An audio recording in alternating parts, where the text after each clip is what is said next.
So let's start with the border that everybody is talking about here in the Middle East, the Israel-Lebanon border. We've seen an increasingly open conflict between Israel and Hezbollah, an increasingly public conflict, something that you are certainly familiar with from all your time as military chief of staff. And just to remind our viewers, Netanyahu these days is serving as both prime minister and defense minister, so really calling all the shots. If you were to be prime minister in this moment with what we've seen, how would you be reacting? What would you be doing?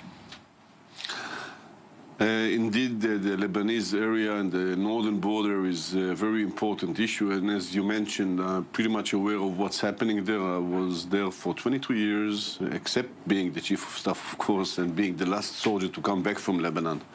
So actually, I know every hill, every trail, every road, every piece.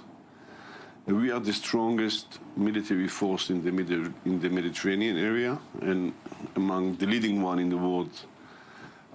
We should insist on keeping our security, our sovereignty, and whenever it is being damaged for this reason or another, we should be retaliating rightly so. So Israel has been running a campaign against transfer of sophisticated arms from Iran via Syria into Lebanon.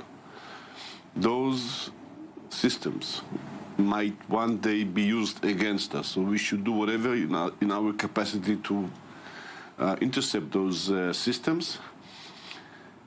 We had this event in the northern border. We retaliate harshly.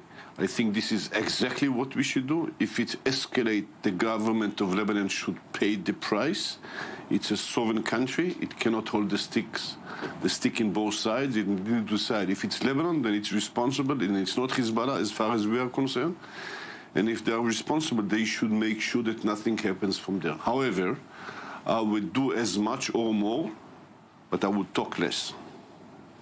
By I would talk less, I'm guessing you're referring to all of the public statements. Israel is pretty known for keeping things secret over the last few years. We've seen increasingly public, including this week. I think that ambiguity is one of our strengths. I don't think we should talk about everything. I think that our deeds need to show what is it that we are meaning. Sometimes you do need to give messages to the other side. You don't have to do it through the media. Definitely don't expose some covert activities that you may have done or you want to do. So why are they doing it? Why is Netanyahu doing it? I think it's a mistake. Why is he doing it, though? I mean, you work closely with him as chief of staff. You need to ask. I think there is some political aroma in this issue of showing how good we are. We know that we are good. This is our boys, this is our kids, this is our girls who serves over there.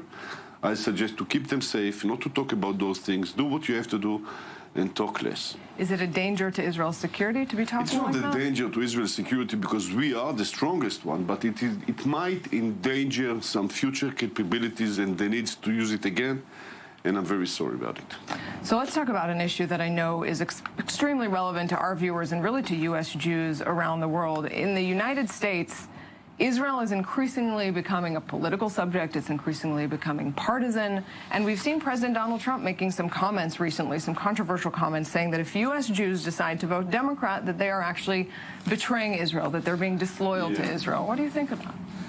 Well, I think that the relations between Israel and the United States have some kind of uniqueness that it doesn't really happen with others. First, we share the same values. Most of our interests are overlapping each other, and we have good relations because of the political system and the Jewish on both sides, whether in Israel or the States.